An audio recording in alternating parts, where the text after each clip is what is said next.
Hi, welcome to each and everyone for my YouTube channel Akshata Shetty Commerce Lectures. I hope all are doing well, and today's video is going to be about UGC NET and kset examination paper 1 subject teaching aptitude. Let us discuss 10 important questions. First question. This represents a fairly high level of teaching, shaping and ideals is training, indoctrination, teaching, instruction. The right answer is indoctrination. What is indoctrination? Indoctrination refers to teaching someone to accept a set of beliefs without questioning them. Basically, it refers to the ideas and opinions which are forced on someone without allowing that person to question those. So, indoctrination is a fairly high level of teaching, shaping and ideals.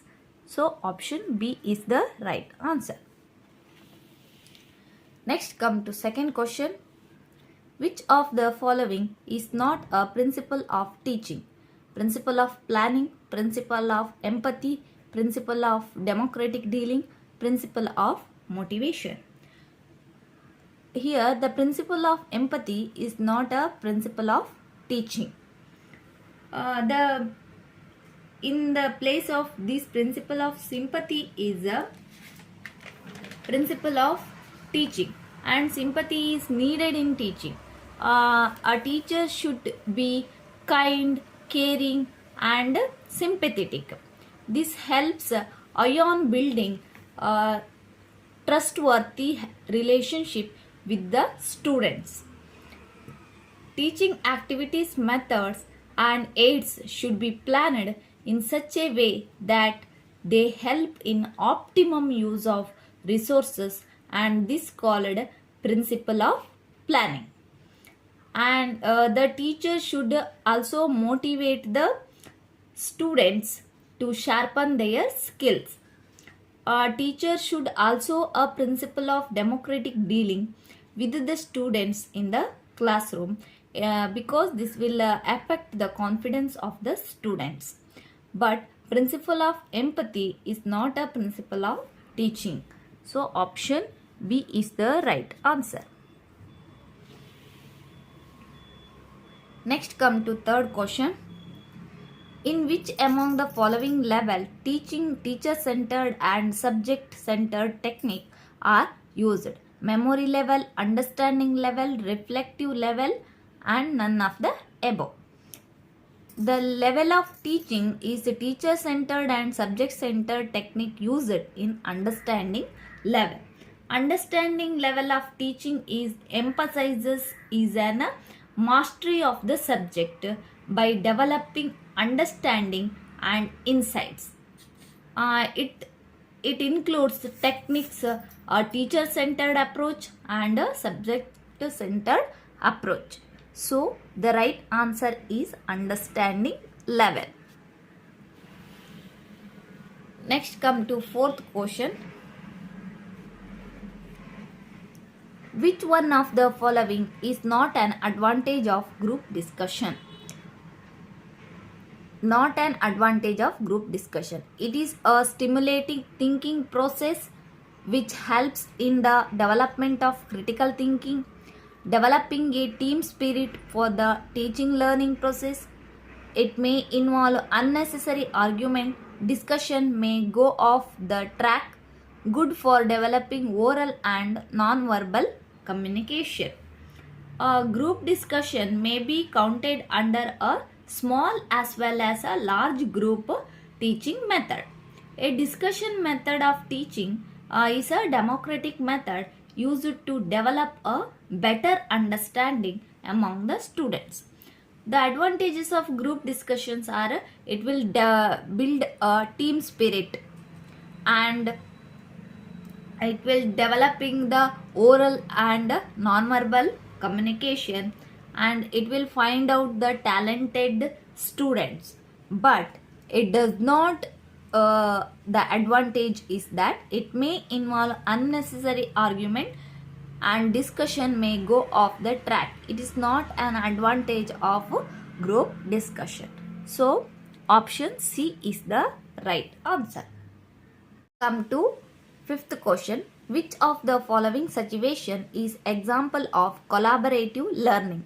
Brainstorming, discovery, group project, demonstration. Collaborative learning is a situation in which two or more people learn or attempt to learn something together. For example, group project, group discussions are the examples of collaborative learning. Here in the options, group project is the example of collaborative learning. So option C is the right answer. Next come to sixth question. Which of the following is the important role that a teacher should play in the classroom? Creating classroom environment, role modeling, lesson planning, all of them. The teacher play a many vital role in the lives of the students. This includes setting the tone of their classroom, building a warm environment, monitoring the networking students, becoming role model, imparting well prepared lessons. It means creating classroom environment, role modeling, lesson planning, all are comes under the role of teacher in the classroom. So option D, all of them are the right answer. Option D is the right answer. Next come to seventh question. Which teaching aids enhance the skill reading, listening and pronunciation? Audiolingual teaching aids, scientific teaching aids, general knowledge teaching aids, theoretical based teaching aids. This style of teaching, it means teaching aids enhance the skills reading, listening and pronunciation is audiolingual teaching aids. This is a style of teaching used in teaching foreign languages.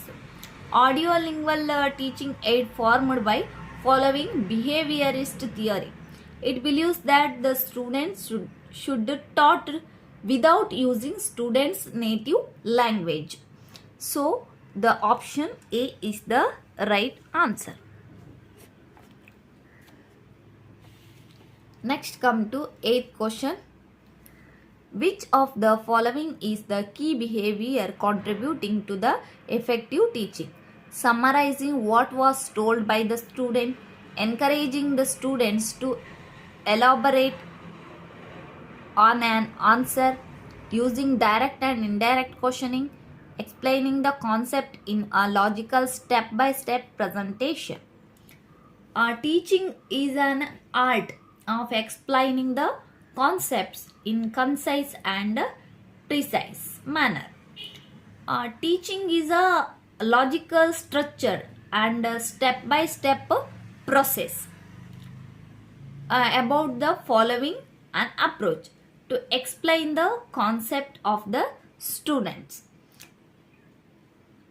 So, which of the key behavior of contributing the effective teaching is explaining the concepts in a logical step-by-step presentation? So, option D is the right answer. Next come to 9th question.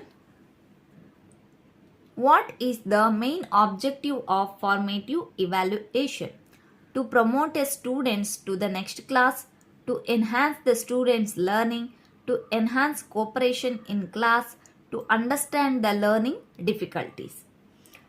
Formative assessments are done mainly to the test the learning level of the students. Formative assessments are conducted by the teacher during the learning process in order to modify teaching and learning activities to improve the students' attainment. These are not the test but a process to learn about the learning levels of students. Whereas in the summative assessment are done at the end to know the grades a students is getting to learn the final learning outcomes of him. So